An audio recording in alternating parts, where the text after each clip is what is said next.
Hey guys, Hot Rod Reverend back at it again today, and we've got Tool Tip Tuesday. This is going to be also a review for some tools and some work on the intake manifold, the triple deuce Offenhauser for the Y-block Ford V8. So it's going to really play into 3 separate videos. But just so we know, these are the bits I got, the Carbide Burrs from Harbor Freight. Now I bought these, I know these are not Snap-on, they're not Matco, they're not the high strength stuff, but I bought these because I rarely ever do anything with aluminum. Dealing with the Ford Y-block, it's all cast iron. I do have very good burrs for those. I wanted to try these out, and then I also got just some abrasive. Item number 62395, 80 grit, 100 grit, and we'll smooth off the ports.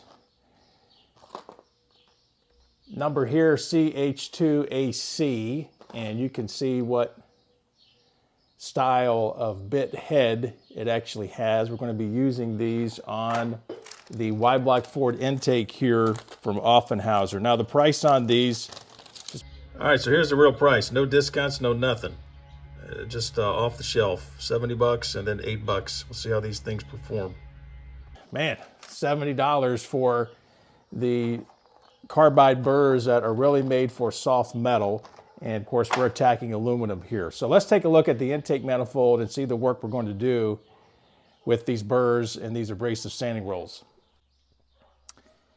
Just to explain right here what we have, a little conundrum. This is an Offenhauser Y-block Ford V8 3-deuce intake, and technically with the Stromberg 97s and the smaller Holley 94s, this is the right size gasket, right size ports.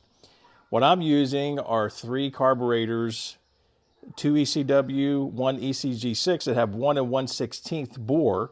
You can tell we're looking at the base right here, and what happens is there's really bad ledge, bad step created right there.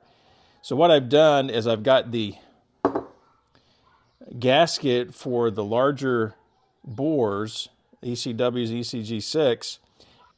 So we're going to make sure this is centered, and we're just going to mark and color all this in so we know what material we're removing. And we probably won't do a full port on these. This is not an intake I'm going to go with permanently. This is just a temporary setup if you've been following the channel. But I do want to take that step out, and we'll just make it to where it'll draw down at least, and the flow will be a little bit better than what we have with a ledge.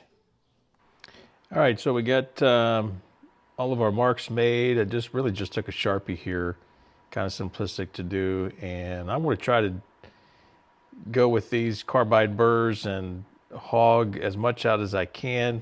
Try to go straight down instead of just blending the lip. I got my little cobalt die grinder here. Not a real big deal. These things are okay. A good thing about Carbide burrs and trying to get aluminum, you really don't need a lot of juice since it's soft metal. And so we should be pretty good with this. Shouldn't take too long.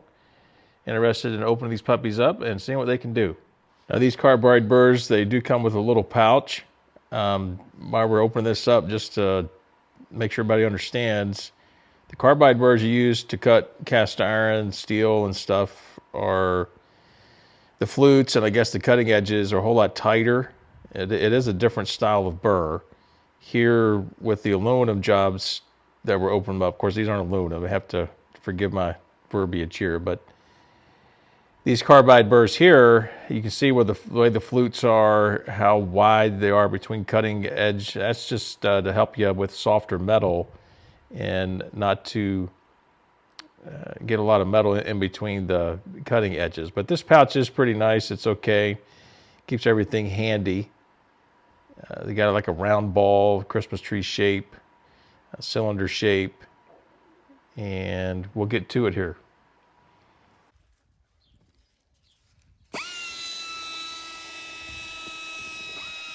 All right, so as we get into this, it goes without saying, use some eye protection. You can see the chunks are just flying off, and this thing goes to town really quick. You can tell I'm not going to have any trouble getting this done.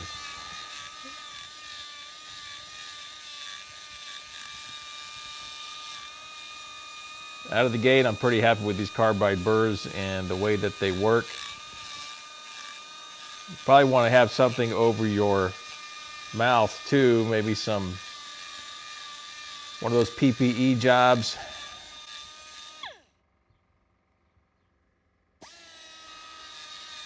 Little nose and mouth filter would probably be good so you don't inhale any of this junk.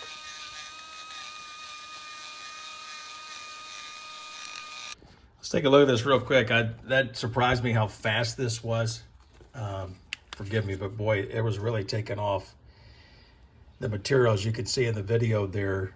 I will probably go ahead and port this all the way down instead of just blending. I'm gonna go ahead and get to work on all these ports here. In the magic of video, what we will do is come back when all this is finished and I'll show you what the results are like before I get into these sanding rolls. So let's do it.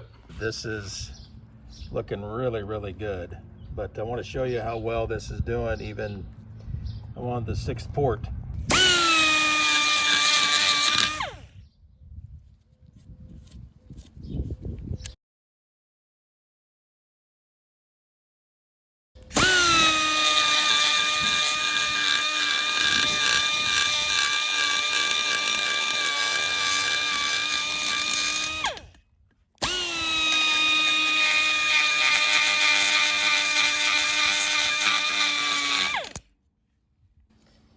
Well, you can tell I nicked that.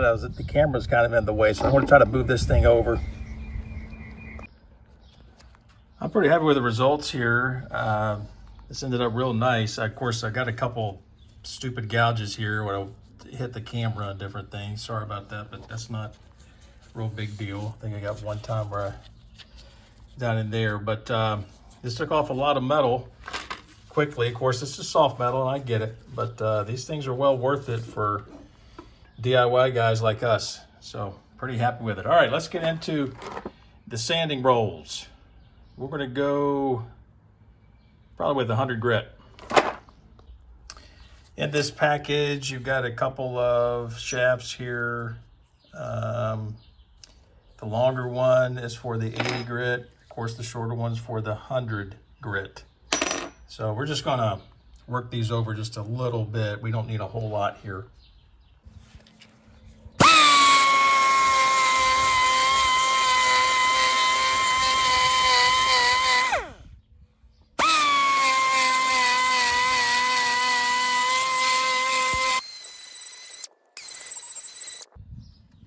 You can probably tell I turned down the air a little bit here, and it's just kind of smoothing out the rough edges.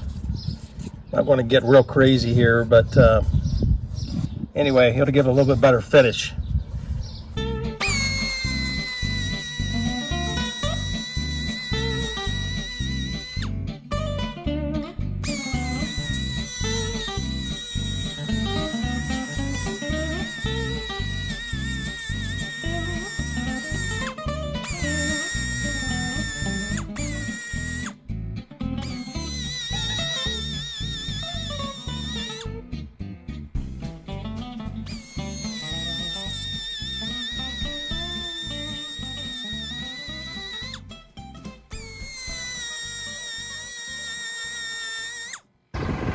You can see the difference here. This is the where I really got to with the little sanding roll. It did pretty well. You can see how this is still choppy, and that's really what I'm kind of taking out here is the choppiness of that surface and just smoothing stuff out a little bit. So not spending a whole lot of time on it, just getting it done.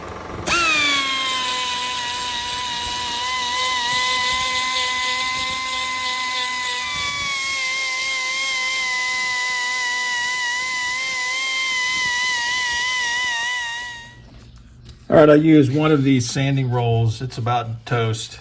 So it took 6 ports, but it did a pretty good job. Of course, this is soft metal, let's remember that. But still, I'm pretty happy with the results here. And we're going to be ready to go to install these larger bore carburetors on here.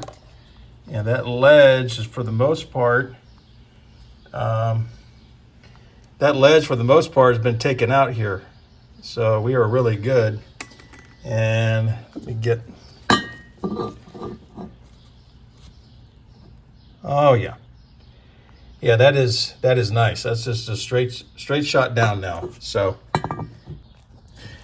now guys, the true test of this really is to get your base on there and feel where your bore of your intake manifold there for your carburetor throats, how they line up with this in position, and just take your finger and kind of feel the edge, feel the lip of your actual base of the carburetor.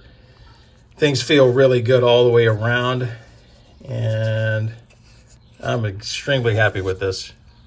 It's exactly what we were after right there. Now, some of these bores are not exactly straight all the way down. That's not as much of a problem. I want to try to get that lip out of there, which I did, but I'm pretty happy with the results here. I do like these Carbide burrs for aluminum from Harbor Freight. I think they're a good deal. I do recommend them. It acted like it really kept its sharpness and never really got dull on me at all. Of course, I know we're soft metal, I get it, like I said, but still, these are a keeper. And those Carbide sanding rolls are not bad either.